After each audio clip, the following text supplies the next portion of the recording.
new for me. A new experience. Oh, there we go. Attend.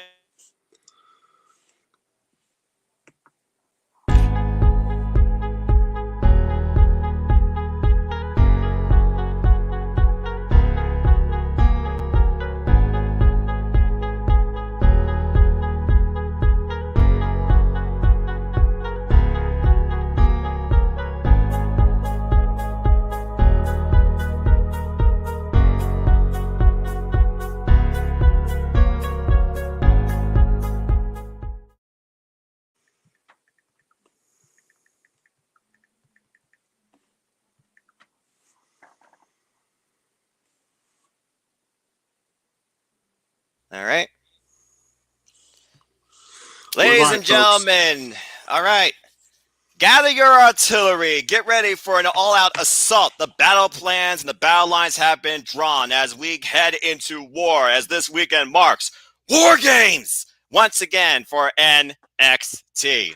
Hello, everybody. Good evening, good night, good morning, good afternoon, whenever you may watch this. My name is Noah Foster, and I am the simple man of No DQ. And with me tonight, he is the Cleaver, Colin Andrew, and we are here to give you our predictions and insights to War Games, which is sure to develop a lot of new, interesting, I would think, title storylines and much more. So, Colin, how are you this evening? I am good, Noah. How are you, buddy? I'm doing very well. Been a nice, steady day at work, and I got done watching NXT, and I'm ready for War Games to see what sort of madness ensues this coming weekend. Of course, War Games will take place Sunday night on the WWE Network, 7 p.m. Eastern Standard Time, with a kickoff show, I believe 6:30 p.m. Eastern Standard Time, hosted by Wade Barrett. Hello there to Marshall and Jonelle. I'm seeing the notifications come up here. And, folks, this is my first-time experience through StreamYard. Shout out to those of you that are in the chat. Let's have a fun time. So, with that being said, why don't we go ahead and get right into the discussion? We got a 5-match card here, once again, headlined with 2 War Games matches. Let's go ahead and start talking about one. The first one we'll talk about is the women's War Game match, the second one in NXT history, as we have Team LeRae taking on Team Blackheart. And we all know how this started after Candice LeRae basically destroyed a piece of Shotzi Blackheart after Shotzi Blackheart cost LeRae the title, allegedly, back at Halloween Havoc. Both these teams have been assembled. On Team Blackheart, we have, of course, Shotzi Blackheart, which, might I add, that team actually won the advantage in War Games. Very interesting. First time a face team has won the advantage. And her army consists of the following: Ember Moon, Rhea Ripley, and NXT Women's Champion Io Shirai. They take on Team LeRae, consisting of Candice LeRae, Dakota Kai, her heavy, Raquel Gonzalez, and, of course, now, Toni Storm. So we obviously have to figure out who's going to win here. Will something of the past come back to bite LeRae in the ass? And will the winning team have some sort of title implications in store for them?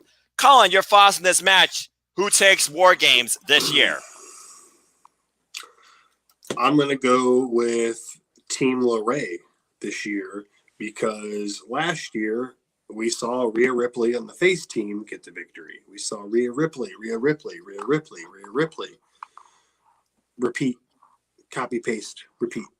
I mean, I'm not doubting her, anything on her at all. But I have a true feeling that they will pick up the victory. I just not sure 100% how. I mean, I was kind of shocked, to say the least, to the heel turn of Toni Storm, but in the end, I will give it to Candice and company. I think that's a fair pick, with Candice LeRae being on the winning team from last year's War Games. Of course, she was a face then, with, like you said, her other sole survivor in this case, Rhea Ripley. Now they're both on opposite sides. But I think about also what led to, well, kind of Rhea Ripley somehow getting the win out of nowhere. I really wonder if Tegan Nox is somehow going to show up here and get revenge on Candice LeRae. And you also got to consider LeRae's new, I guess you could say, Johnny Gargano way student in Indy Hartwell. Is she going to somehow come and play this, even though she's supposed to not be involved in War Games at all? We all know somehow people get involved in War Games. And then I think about Team Blackheart. They got the advantage. The face team gets the advantage. Usually the team that gets the advantage loses. But again, there's not much history considering this is the second women's war game match ever. I think about, though, at the end of the day, no matter who wins this, it's got to set up who's going to face Io Shirai next for the title, with Rhea Ripley recently being the last one to come off a title match against her and losing. Something about the new Toni Storm that she says she was bringing to NXT feels like she could be a valid candidate. And while I want Blackheart to get revenge for her tank, maybe show up in a brand new tank and try and run LeRae over with it, that'd be a fun angle. I feel like you're right. I feel like that Team LeRae has to pull the win off here, especially with the recent misfortunes that have fallen the Garganos. Their giant Gargano way leading to nothing but defeat. They got to pick up some sort of victory eventually. So I'm actually going to go with you here. I sense some crazy angles going to go down, but I'm actually going to give it to Team LeRae. Somebody's got to get some momentum here. CL Spencer also agrees on Team LeRae. Sean Garner says Team Saucy for the win. And thank you, of course, folks, for your predictions. Psycho Jet Black with a $2 super chat. I thought Noah Foster and Statboy was the same person. Well, I do have an analytical mind, so I'll take that as it is. And stay tuned, NotiQ Galaxy and all viewers. You can join in the fun, too, your opinions matter when I host the NotiQ Galaxy Predictions League, formed for War Games. That'll be out shortly once this video concludes. So, all right, we're both unanimous on this one. We both picked Team LeRae. Okay. Well, and if it comes down to women's title stuff, I see Toni Storm picking up the win for the team because besides Gonzalez, she's the only one that hasn't, out of that group, challenged for the NXT title against Io. So I really think, as much as, you know, I'm a huge Toni Storm fan, everybody knows this. Blah, blah, blah. I see her picking up the victory for, the final pinfall, I should say, for the team. Right, because as you know, War Games doesn't start till all 8 members are in. And as you all know, the rules for War Games, for those that don't know, they are simply this. 2 competitors will start at the end of a 5-minute interval. The team with the advantage will get another member of their team in the War Games. Following this, 3-minute intervals will bring in alternate members from each team until all 8 are in War Games. At that point, War Games officially begins. The only way to win is by pinfall or submission. Escape the cage, and your team forfeits the match. So keep that in mind, folks. But right now, we're unanimous. Now, let's go ahead and look at a singles rivalry that's been pretty much long-term. I think it's ran its course. So how many more times is Cameron Grimes going to try and outsmart Dexter Lumis, if that's even possible? As this battle of psychological warfare continues to the point now, there is no escape. It is Dexter Lumis versus Cameron Grimes in a strap match. And this is all brought back from Halloween Havoc after Cameron Grimes had the worst Halloween in his life.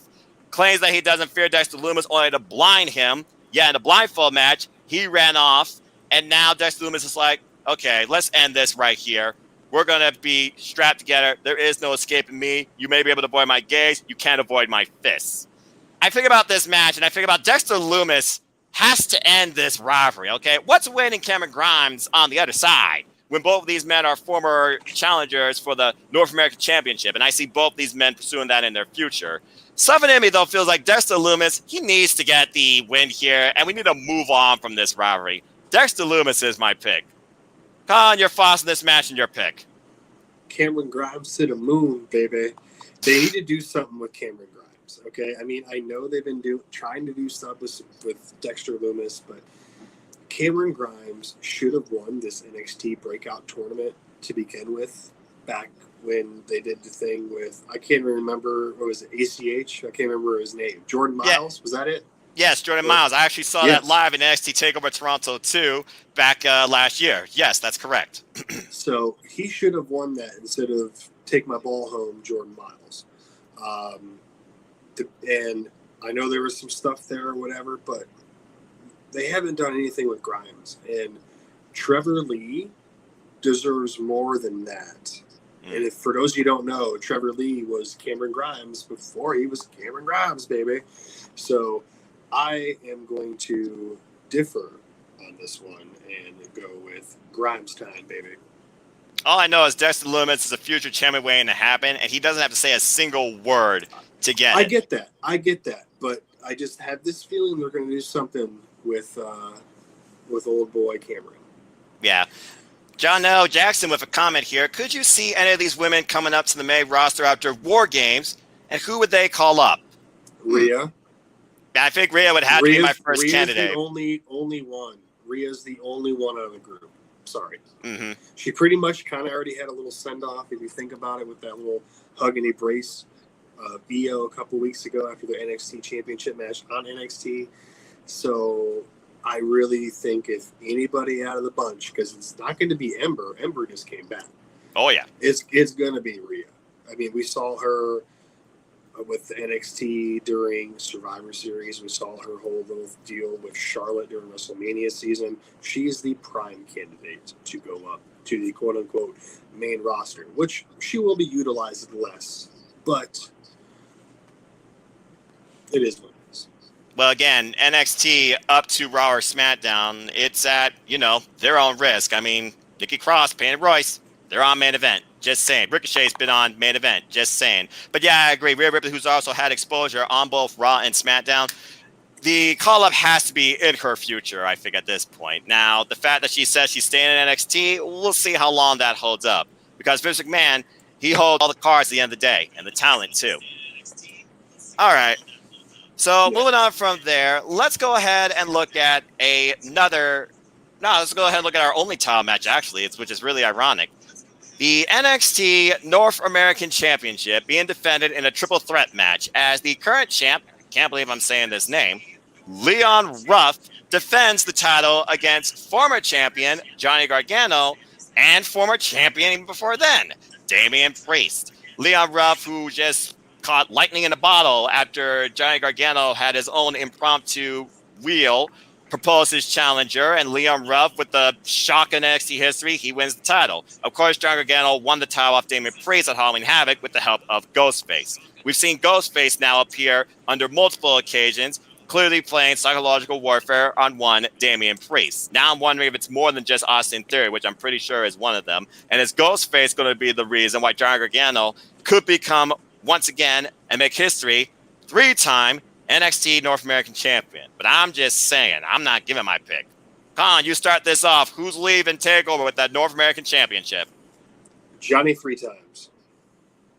Johnny 3 times, because he's got Austin Theory in a Ghostface, and I know they just signed to NXT, but the two boys from the Rascals from Impact Wrestling? Yes. I believe those two gentlemen will be the other two Ghostface. Honestly, probably the two that were behind Johnny last night on NXT when he was at the announce table. So I'm huge on Damian Priest. He is, to me, he's a world champion waiting to happen. Punishment Martinez, whatever you want to call him. Just don't call him that when you're at a live event, if live events ever come back, because back at NXT in January, I was in the heel corner, literally on the rail, and I kept yelling out Punishment Martinez to him. He didn't like that very much. But yeah, I am going to go with Gargano all the way. For some stupid reason, I'm just going to go with my hometown boy. I'm going to go with the Cleveland Gut. But I expect a lot out of this match. I'm not expecting a bunch from Ruff, but I'm expecting a lot between Gargano and Priest.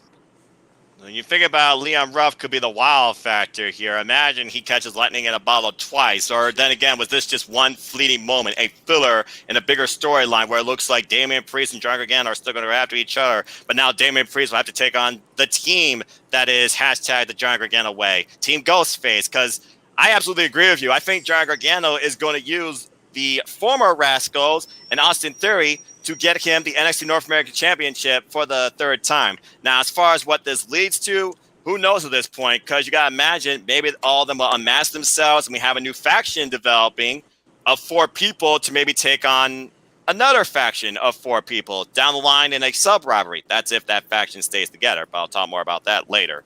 And I look at Damian Priest. He already had his time with the title. I feel like he could probably move on and go after the NXT Championship, where the Prince, of course, waits on Wednesdays. And as far as Leon Ruff, I'm not sure what to think about Leon Ruff at this point. I mean, again, when you think about before his NXT North American Championship win, he was enhancement. He was just literally used to just put over talent, and now he's a champion. I feel it's like a fleeting moment for him, but I hope it does mean more things for him. CL Spencer says Johnny 3 times, of course. So I think we're all in agreement here. We're with the Giant Gargano way. I think Giant Gargano is going to make history, become a 3-time NXT North American champion. Okay. There's a lesson to be learned, I feel like, in everything in life, especially when it comes to wrestling. And Timothy Thatcher's Thatch Can is proof of that. But this time, someone else is trying to give him a lesson. And it didn't work, as he was choked out. Will history repeat itself, as we have a grudge match here with Tommaso Ciampa taking on Timothy Thatcher. Timothy Thatcher's last TakeOver match, of course, was against Finn Balor back at NXT TakeOver 30 in the opener, and he lost. Since then, he's been giving us these lessons on distraction and various other means where he's basically been choking out his students and proving why Thatch style pretty much could be the dominator of NXT. You look at Ciampa, though, who's trying to prove a point against all these young guns, and really I feel like he's trying to redefine or find himself. In my opinion, I feel like Ciampa actually needs the win here more, but a defeat also doesn't hurt him because, again, he's done it all. So this match intrigues me for a number of reasons. Then I think about that student who basically helped Thatcher, maybe Thatcher, or has an agenda of his own, kind of helped Thatcher get the advantage of Ciampa this week on NXT. Could one of his students or that very student come in to play this match and give Ciampa, the distraction for Thatcher? Or is there like a turn coming? Because I saw in the background that student was talking with somebody. There's something more to this than meets the eyes. But right now, I feel like Ciampa's going to win this. That's just my opinion, because I don't bet against the black card. He's just coming off a rivalry with Velveteen Dream and Kushida. That's been put to the side. And right now, he's just trying to prove a point, it feels like. He's hungry for victories, and he's hungry to prove why he is NXT. And nothing around here is earned through just talking. You got to earn it in the ring. I think Ciampa's going to continue that lesson by example and lead by example at TakeOver. Ciampa's my pick. Con, your thoughts in this match. Who's winning? Well, maybe that student was talking to August Gray. Is that his name? The curly-headed dude that... Yes. Yes. Maybe he's talking to him. But this is where I see Ciampa now in NXT, because he's already stated he doesn't want to go to the main roster. His body can't take that. We all know this. The neck. I mean, even when Thatcher put him in that chokeout last night, and we know the injured neck of Ciampa, that kind of made me cringe a little bit. It looked a little rough. That Garrett, yeah. But I am going to go with Timothy Thatcher on this one, because I feel that Tommaso's place in NXT right now is to kind of put people over. He's been there for how many years? He's been a tag champ. He's been the champ. He hasn't been the North American champion, but I don't see a mid-card title in NXT, at least, fitting Tommaso Ciampa. Agree. So I think right now where Ciampa's at in his journey in NXT is to help put these younger stars over. And we saw Thatcher and Riddle, a great little match between them, that pit fight. That was Matt Riddle's send-off. But, Thatcher hasn't had a whole lot for him in NXT since he's arrived. He came in as Pete Dunne's replacement partner. Technically he was filling for Pete Dunne, so I am right. And then he went right into that feud with Riddle afterwards, and then that was 2-3 weeks tops, and then they had the pit fight, and he's been kind of doing this Thatcher school since. So I feel that Thatcher needs this win more than Ciampa, and I feel that Ciampa's place is to put guys like this over in NXT. Granted, he didn't do it to Velveteen Dream, but Velveteen Dream, and that's all I got to say. But yeah, I'm going to go with Thatcher all day. Ring conf, baby. Ring conf. Hey, I respect Rinkoff, Killer Kelly, Walt Alexander Wolf. I get that. And I mean, heck, we got two fourths of Imperium to help the NXT tag team division, that virtue is non-existent, rebuild itself. NXT UK, folks. I get that a lot. And also, interesting note you bring up the fight pick, considering that's the only fight pick we've ever had in NXT. You wonder if Ciampa beats Thatcher in a game of submissions at TakeOver. Could it lead to another fight pit match? See how Spencer says Thatch can take in the W. Ciampa hasn't been same since the battle with Karrion Kross. Excuse me, it's my past life. That's a fair point too. And TikTok, I would definitely not just rest on the fact that Mr. Cross right now is not in NXT. I'm sure he's watching, but I feel like he's watching somebody else more than Ciampa. But I get what you're saying there. All right, so right now we are split. Let's see what we figure about this match that honestly has been bubbling since, well, NXT TakeOver 30. As it says, the men's War Games match, as we have my boys, the Undisputed Era, taking on... Thank you.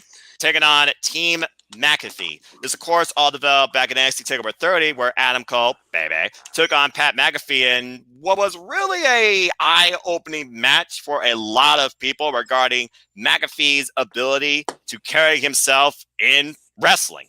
And ever since then, you feel like this has just been boiling up. Fast forward to the next TakeOver, NXT TakeOver 31, where Kyle O'Reilly gets the ultimate opportunity against Finn Balor for the NXT Championship. Loses, respectable bout though at the end, as both men were brutalized from each other and respect. And then one Rich Holland comes out with a Adam Cole destroyed, and we learn that he gets a Mercedes out of it. But then he unfortunately faces an injury. And then we have this tag team number one contenders follow-up where the Undisputed Era basically had a shot to go after the tag titles of Breezango, get mysteriously taken out. Next thing you know, only Lorcan and Danny Burch for the first time ever, they are the NXT Tag Team Champions with help of one, Pat McAfee. And at this point, we're wondering what the hell is going on here. Pat McAfee was behind this the whole time. Then you find Kyle O'Reilly could not stand this, and it looks like he's going to go into battle 3 against 1. Who comes out to his aid but Pete Dunne? But apparently Pete Dunne's not one to forget about history, as he basically destroys Kyle O'Reilly and teams with Pat McAfee. And at this point, the Undisputed Era is destroyed. They run roughshod. Pat McAfee leads by some with his promo. You all suck. Cheers. We're the best. Blah, blah, blah. Someone shut that guy up. And eventually, they try to confront Finn Balor, who basically brings back in the Undisputed Era, and War Games was made official. Also, thanks to Pat McAfee, and whoever thinks that wasn't Pat McAfee, you're blind. Dave McAfee has the advantage going into War Games now. So there are a number of things to think about here. One, based on who wins here, will this set up our next challenger for Finn Balor as he waits and just watches the war from afar? You also think about how Kyle O'Reilly has really stepped up when it comes to really branching out, it seems, the Undisputed Era, promo-wise and in-ring game-wise. I mean, Shawn Michaels calls him like the best-kept secret, if not a secret, in NXT. I think about past history before NXT with Undisputed Era and Adam Cole and Kyle O'Reilly.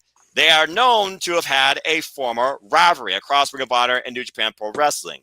I always keep thinking a faction never stays together forever. Eventually, somebody's going to step out of line to prove a point to themselves.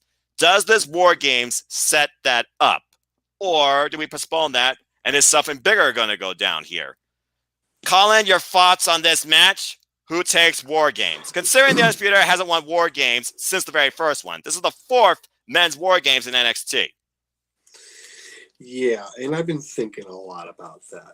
But if you remember back to our Team No DQ chat, or I'm pretty sure I put it in our barely breathing NXT chat,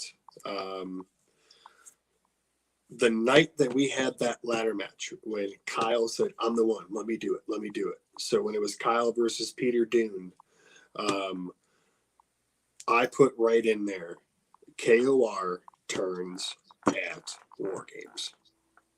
Mm-hmm. And I've seen a lot of people out there saying it's going to be Bobby. But my personal opinion since that day has been Kyle O. This is my one F-bomb for the channel there, Aaron. Kyle O. fucking Riley. All day. He is going to turn on them. He has been the breakout superstar. I've seen his work in Ring of Honor. I've seen his stuff in New Japan, with or without Robert Fish, Boobay Fish, whatever you want to call him. But I mean, I'm not I hate the fact that I'm saying this, but the Kings of NXT are going to get the win. McAfee, Dunn, and what is it? The Brits and Brawlers, or whatever they call themselves, 1 and 2, Oney Lorcan, Danny Burch, this cluster F of a team, is going to pick up the victory, and it's going to be because of Kyle. And you know what? I think what would even be better is if it would be Bobby, because you got to think injury prone Bobby Fish. But yeah, one member of Red Dragon is costing this match. That's all I'm saying. It's not, because I've also seen people say, "Oh, Roddy's going to turn." No, it needs to be an OG member. It needs to be an OG, like, you know what I mean? Like, it would make more sense for it to be a original member. And out of Cole, Fish, and O'Reilly makes the most sense to me. But yeah, Team McAfee, Kings of NXT for the brand, whatever you want to call them. Especially after McAfee lost to Cole at TakeOver 30. Mm-hmm.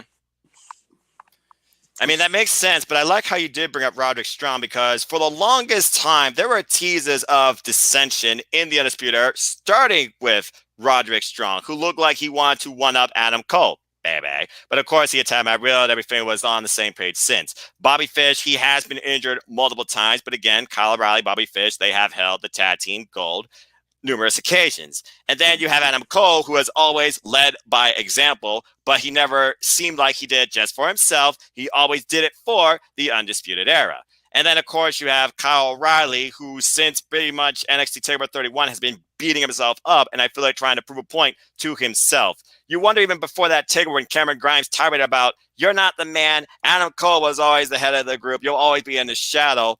Did that ever play a factor on his mind as well?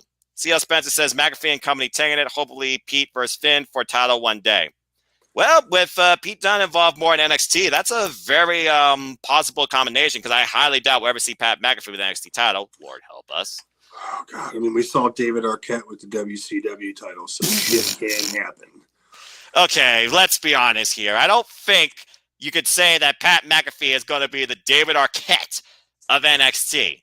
And honestly, if those two were to wrestle each other in a singles match, I'm not even going to put money down on who I think will win that. But no, I'm just giving an example. But I fully agree with you. There, Spence. Is that who said it? Yeah, Spence. C.L. Spencer. Dunn versus Finn would be a classic for sure. We gotta find the next challenger before the toll gets paid, because at the end of the day, we know who's coming back to eventually challenge the Prince, and it's all going to come down with an hourglass and an angel of death. Just saying. But until then, don't lip sync anymore, we're good. Oh well, David gets a pass from me after the comeback. The comparison standard on WTF WCW: champs equals Vince Russo. There you have it from the control room. Thank you for that, CR. But yeah, I have to agree with you. Even somehow Drake Maverick and Killian Dane get involved here to try and exact revenge against, if nobody else, only Lorcan and Danny Burch. The biggest angle here is going to be the Undisputed Era finally breaking down and forming a rivalry from within. As much as I don't want to say his name to be the victor, something tells me that McAfee and his Kings are going to take this match. And as far as the epilogue, I'm just more looking forward to that. But with that being said, that is everything going on in War Games. We think it's going to be the night for the Garganos and the night for the Kings. Basically a complete reshaping, it feels like, of the entire NXT scene. Are we right? Are we wrong? You decide and let us know. But bottom line, it should be one heck of a show. And they're going to do War Games within the CWC. How they're even going to fit that structure and those two rings in that building is beyond me. But it's NXT. I'm sure they'll make it work. That ramp's going to be about 1.5 inches long. Yeah. that ramp is going to be nothing. And maybe they'll have the cages backstage, actually. I don't know. But only time will tell. With that being said, folks, that's it for our predictions for War Games. So thank you so much for tuning in, lending your thoughts and lending your ears to this simple man and this Cleaver's opinions on all things NXT.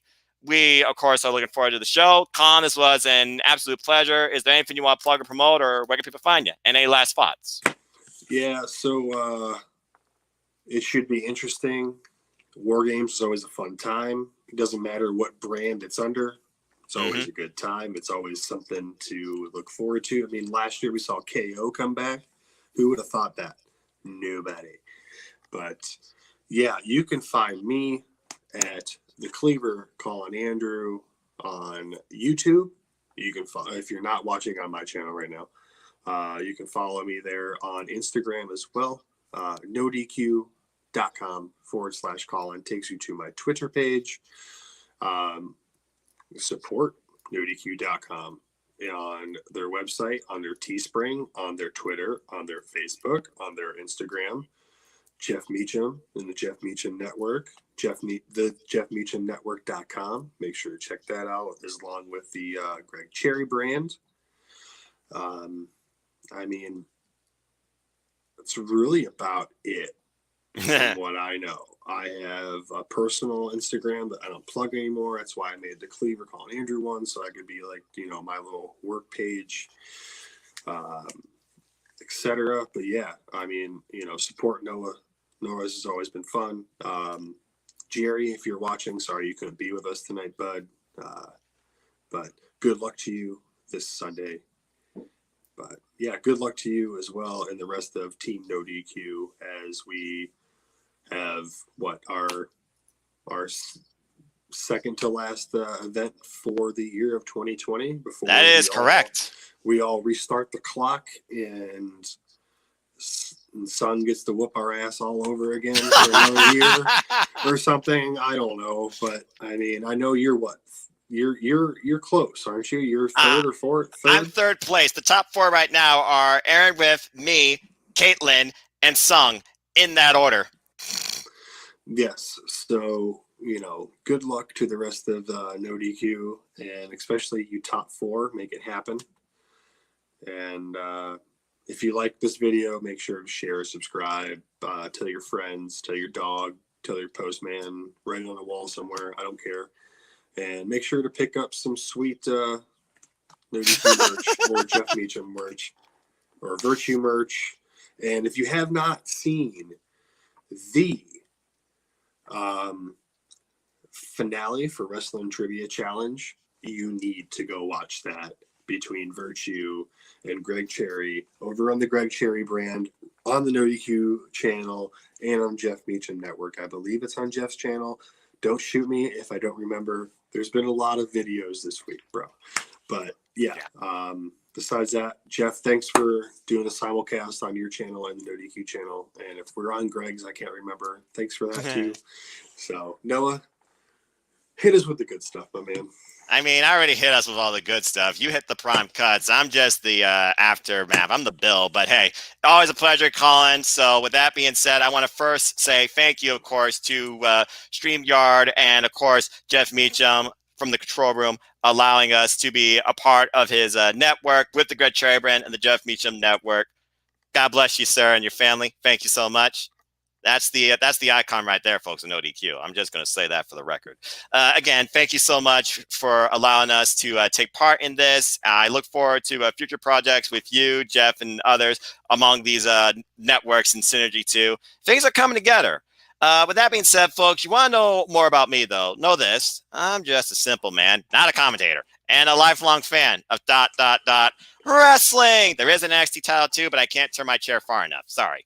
So you want to follow me and talk anything wrestling, look me up, Twitter, Instagram, YouTube, and Foster1916. The Twitter is actually accessible via nodq.com/Noah. I'm going to start a Twitch soon for gaming and chatting. Might do a live chat tomorrow night. Haven't decided yet. You can look me up there on Twitch and Foster191625. Stay tuned again, NoDQ Galaxy. And can anybody beat the analyst, Michael Wayne, who's leading the NoDQ Galaxy, by the way? Thank you to all 100 plus of you that's been part of participation this year. And shout out to the hashtag top 20 of the NoDQ Galaxy as well. The forum will be available shortly on my Twitter for NXT War Games, as Colin alluded to. There's only one show left of War Games. That is WTLC. Is Sun going to take it again 2 years in a row for the team. Can Caitlin, me, or Aaron actually beat this guy? Can somebody else come in with a surprise upset?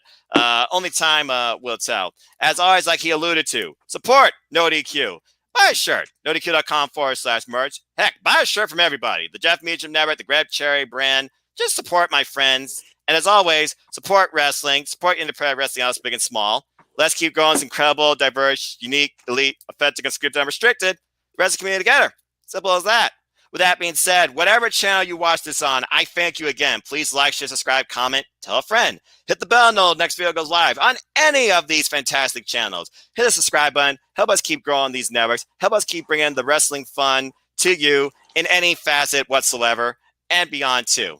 Also, I'll be doing stuff with Cindy G and her podcast in the Stratosphere. Please follow that along with the Bullet Cast. And me and my boys from Ohio in a passion product we host called the Sauce Wrestling Show. We'll be doing something live this weekend on Twitch as well. And I'll definitely have some thoughts regarding AEW this week on my next episode of AEW Spark. That will be on my YouTube channel this Saturday. There's more coverage coming regarding AEW and NJPW on my channel too.